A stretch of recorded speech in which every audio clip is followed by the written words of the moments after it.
closed. Asanteni sana. Maybe niseme tu jambo moja. You know, in this country, I am known to speak the truth. And you know, many people have a problem with the truth. Many people. And this new Kenya, we are trying to get everybody to accept the truth as it is.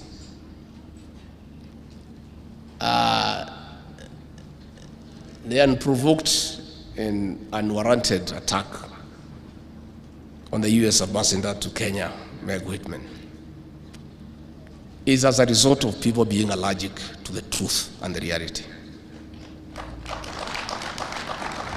Ambassador Meg Whitman and other ambassadors were at bombers throughout the counting of votes. They had access to the public portal. They had calculators. They are educated. And they have done some bit of mathematics. They added the numbers, they observed, and were clear that the election was won fair and square, and it was open, democratic, and meets the best international standards. What the ambassador is saying is that is the truth. So she is being attacked and vilified by saying what everybody knows. I want to request leaders to accept the truth and the reality and move on. Life is not static. Life is dynamic. Today you are up, tomorrow you are down, and so on. Again, I want to request our leaders to exercise patriotism to their motherland. President William RUTO inherited a difficult situation. I said in Kasarani on the inauguration day on the 13th of September last year, and some people thought I'm mischievous, and they thought probably I'm mannerless to say the truth in front of visitors. And I said the kind of economy we had inherited, and the coffers were empty, and in our stores even rats had disappeared because there was nothing to eat. And the president has embarked on a very difficult journey of the economic transformation of this great republic. Along the way, we have found good friends. Ambassador Meg Whitman, in a record time, has increased the volume of trade between Kenya and the United States, that as I speak today, the United States of America is Kenya's largest trading partner in the world. She has taken time to sit with the president, to sit with me, to sit with our cabinet ministers, to unlock business opportunities and to bring investors from America. What she deserves is commendation, not vilification for being truthful.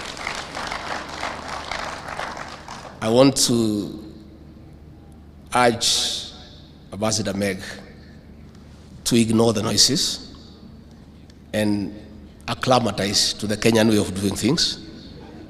Perennial complaints year after year.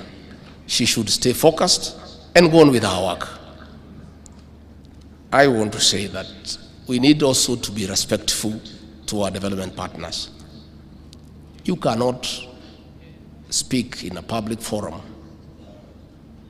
before national television and say that you have the capacity to recall an ambassador from the United States accredited to this country by the American government. It's simply being mischievous. As a private citizen, how would you recall an ambassador? You cannot even transfer an assistant chief in your local sublocation. You know, it's part of the denial syndrome. You know what was happening during the handshake regime. It's something that happened that nobody can comprehend. That cabinet ministers were being told to go and brief a private citizen on what is happening in government. Principal secretaries were being told to go and brief a private citizen on the workings of government. The CS National Treasury was being told to go and brief a private citizen about the budget. That is why that private citizen thinks he can recall call the American ambassador to go back to the country. That situation is over. We have a government in place. Please just take up your rightful role and oversight the government, because that is your role. Again, I want to say that the hardship team, after destroying the economy of this country, gave President RUTO no chance, because they knew it was almost impossible to turn around the country. In a record 1 year, President William RUTO, through pragmatic leadership, continuous engagement, agreeing to be advised, having a very competent economic council, has done the unthinkable. In 1 year, the economy has shown signs of recovery, to the extent that for the first time in 7 years, all county governments were given their money before the closure of the financial year on June 30th. All members of parliament and the respective constituency development funds in the 290 constituencies were given all the allocation before the closure of the financial year on June 30th. So the people who had schemed to destroy the economy so that the next leader can fail are very envious. And that is why they are bitter, and that is why they are trying to portray our friends as bad people. What is happening, and I want to invite our brothers to understand, this William RUTO you despised, and you gave him no chance. Today, he is the desired visitor of every capital in the world.